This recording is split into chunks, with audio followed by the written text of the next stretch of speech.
ঈদের ছুটি শেষে খুলেছে অফিস, আদালত, ব্যাংক, বিমা সহ অন্যান্য কর্মস্থল।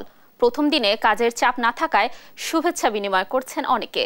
এদিকে কাজে যোগ দিতে কর্মজীবীদের স্রোত এখন ঢাকা সহ কর্মস্থলের দিকে। সকাল থেকেই বাস, ট্রেনে ফিরতি যাত্রীর ভিড়। পরিবারের সাথে ঈদ উদযাপন শেষে নিরাপদে ফিরতে পেরে খুশি যাত্রীরা।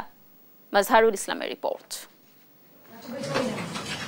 ঈদের ছুটি শেষে খুলছে অফিস, আদালত, ব্যাংক, বিমা সহ অন্যান্য কর্মস্থল। সচিবালয়ে ঈদ পরবর্তী প্রথম দিনেই কাজে ফিরেছেন কর্মকর্তা কর্মচারীরা। মন্ত্রী, প্রতিমন্ত্রী, সচিব সহ নিজেদের মধ্যে শুভেচ্ছা বিনিময় করে প্রথম দিন পার করছেন তারা। এদিকে কাজে যোগ দিতে কর্মস্থলে ফিরছেন কর্মজীবীরা।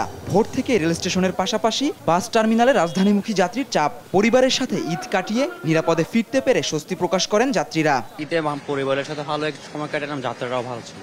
যাত্রা নিয়ে তেমন কোনো অভিযোগ নেই, মোটামুটি ঠিকই ছিল। ট্রেনের শিডিউল যথাসময়ে হয়েছে এবং যথাসময়ে স্টেশন পৌঁছেছে। তবে শিডিউল বিপর্যয় এবং রেলের কর্মচারীদের আচরণে ক্ষোভ প্রকাশ করেন অনেকেই। টিকিট কেটে যারা ওঠে নাই, অ্যাকচুয়ালি যে যার বগিতে না যেয়ে আলাদা আলাদা বগিতে উঠছে। টিকিট পেতেও একটু সমস্যা হয়েছে। আমরা সবসময় কেবিনে যাতায়াত করি, আজকে আমরা এসি চেয়ারে আসি, তারপরে অনেক মানুষ ছিল। রেল কর্তৃপক্ষ বলছে যাত্রীদের নিরাপত্তা এবং যাত্রা নির্বিঘ্ন করতে চেষ্টা করছেন তারা। ট্রেনের উল্টো চিত্র বাসে সময় মতো না গন্তব্যে পৌঁছানো এবং ভাড়া বেশি নেওয়ার অভিযোগ করেন যাত্রীরা।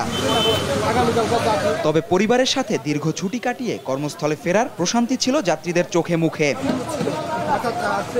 জুবায়ের রাজিন, দেশ টিভি, ঢাকা।